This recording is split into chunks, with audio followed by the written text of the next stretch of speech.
천사는 이제 늘 우리 곁에서 천국으로 가도록 이끌어 주고 있는데요. 만약에 이제 천사의 말을 안 듣거나 하느님의 말씀을 안 들으면 이제 교리에서는 어디로 간다고 얘기할까요?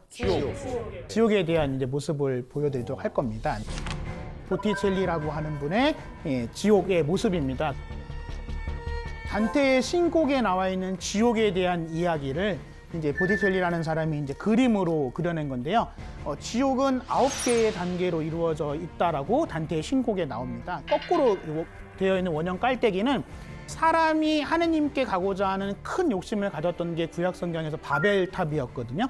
그 바벨탑을 뒤집어 놓은 모습이다라고 이야기를 할 수 있습니다. 그래서 보시면 위에는 넓고요, 밑에는 좁아지는데요. 그럼 이제 인구 밀도적으로 어디가 살기 힘들까요? 밑에요. 맨 밑에. 그래서 여기가 가장 최악의 지옥입니다. 그래서 위에는 좀 이렇게 뭐 견딜만한, 물론 지옥이니까 뭐 마냥 편한 데는 아닙니다. 하지만 밑바닥보다는 살만한 곳이고요. 살만한 지옥. 살만한 지옥. 제 첫 번째 단계의 지옥은 림보라고 해서 지옥 같지 않은 지옥인데, 이제 여기를 누가 가냐면 태어난 지 얼마 안 된 아이들. 아이들이 지옥 갈 일이 뭐가 있어? 사람은 태어날 때 누구나 다 죄가 있다고 말씀드렸잖아요. 근데 그걸 구원을 받았어야 되는데 받지 못해서 가는 곳, 첫 번째 지옥이 림보라는 곳이고요. 두 번째 지옥이 이제 음란한 사람들, 욕망이 많은 사람들. 세 번째 지옥이 식탐 많고 음식물 쓰레기 많이 버리는 사람들. 그게 안 돼요? 왜요?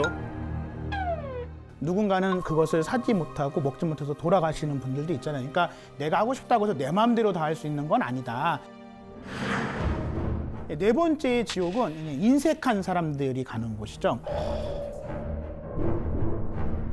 다섯 번째 지옥은 분노 때문에 스스로를 망친 사람들. 점점 좁아지는 이 여섯 번째 지옥부터가 아주 나쁜 놈들, 악의가 있는 사람들이 가는 건데요. 여섯 번째 지옥이 바로 이제 이단들이 가는 곳입니다. 그다음에 이제 일곱 번째 지옥이 다른 사람에게 폭력을 가하는 사람들이 가는 곳입니다. 신체적인 폭력도 폭력이고요. 어떤 경우에는 언어적인 폭력이 더, 그래서 특별히 말을 더 조심하셔야 되죠. 네. 그리고 이제 여덟 번째 지옥이 이기주의자들이 가는 곳이죠.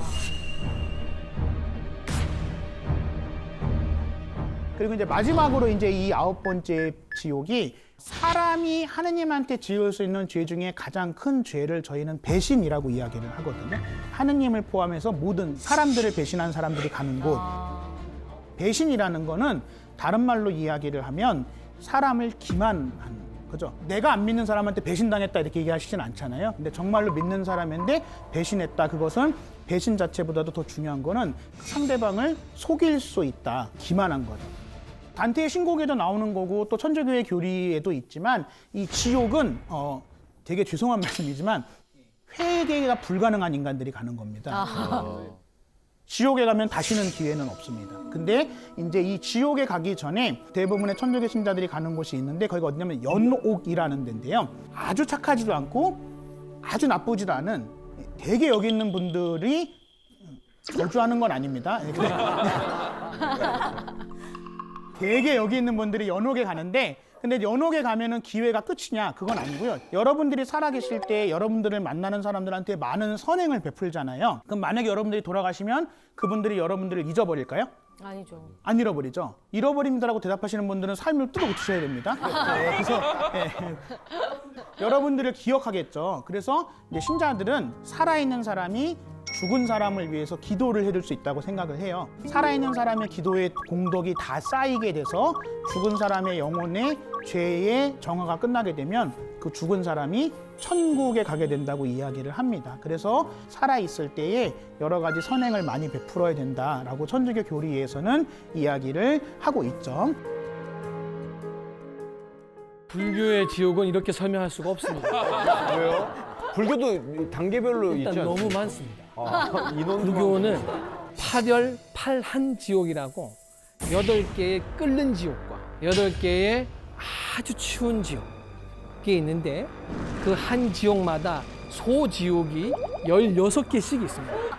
16개. 분류가 됐어.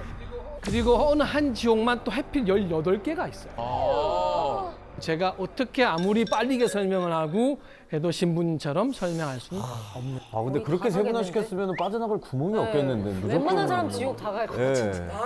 불교의 지옥은 그 창조의 신이 만드는 것이 아닙니다. 우리가 살면서 화내고 저주하고 증오한 그 마음이 지옥을 만든다고 생각합니다.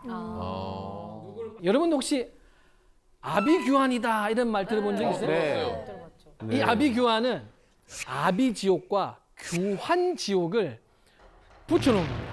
이 아비지옥은 고통을 계속 주기 때문에 고통이 쉬는 간격 없는 지옥이 아비지옥. 무간도라는 영화 혹시 기억나요? 무간도. 그 무간도가 무간지옥입니다. 아비지옥의 다른 말이 무간지옥. 그래서 영화의 무간도가 끊임없이 고통이 있는 세상. 이제 불교에서는 이제 부처님을 몸을 해하거나 부모를 살해하거나 이러한 죄를 짓게 되면은 그 아비지옥에서 살가죽을 벗겨요. 쇠 부리던 새가 눈을 팝니다. 언제까지? 끝없이. 네, 몸이 따로 있으면 뭐 한 번만 죽을 건데 지옥은 몸이 가는 곳이 아니니까 고통만 계속 오는 거예요. 교환 지옥은 펄펄 끓는 가마솥에 집어넣고 불에 달궈진 집에 쇠로 된 집에 집어넣는 지옥. 아비로 갈 것 같아요? 아니면 규환으로 갈 것 같아요? 안 갈 거예요. 이게 원래 이제 경전에서 이렇게 지옥 이야기를 할 때는 듣는 사람이 진저리 치게 해줘야 된다고 돼 있어요. 그래서 그 경전에 뭐 이런 게 말이 나와요. 지옥에 있는 이 나찰들 보고 항의하는 게 나와요. 야, 너희는 자비심도 없냐? 사람을 이렇게 괴롭히면 돼. 하니까 항변하죠. 너는 저번 생에도 왔고 그렇게 개가천선하기도 했다고 해서 봐주어서 조금 했는데 이렇게 또 오니 어찌 내가 너를 괴롭히는데 멈출 수 있겠니? 더 많이 괴롭혀서 두 번 다시 오지 않아야 될 마음을 일으키게 하기 위해서 난 너를 괴롭힌다. 진짜 착하게 살아야겠다. 다행인 거는 불교는 벗어날 수 있습니다. 방법이 있습니까? 벗어난 방법이 두 가지인데 그 첫 번째는 요놓과 같습니다. 남아있는 가족이나 지인들이 49일이라는 그 심판 중에 기도해주고 선행을 베풀고 기억하고 위로할 때 그 죄가 감해지고요. 또 그리고 지옥에 있는 중생을 구제하는 전담 부처님이 따로 계십니다. 여기 지장보살님이신데요. 지옥에 있는 사람들을 어떻게든지 이제 빼내서 데려가려고. 여기에 이렇게 지팡이가 이게 육환장이라고 쇠 지팡이가 있는데 이거를 땅에 치일 때마다 지옥에서 벌을 주는 걸 멈추는 거예요. 네. 불교는 이렇게 사실 이제 포기하는 사람이 없어요. 지옥에 가도 가르쳐서 데려와야 돼요. 지장보살님이 이제 그러한 역할을 하는 겁니다.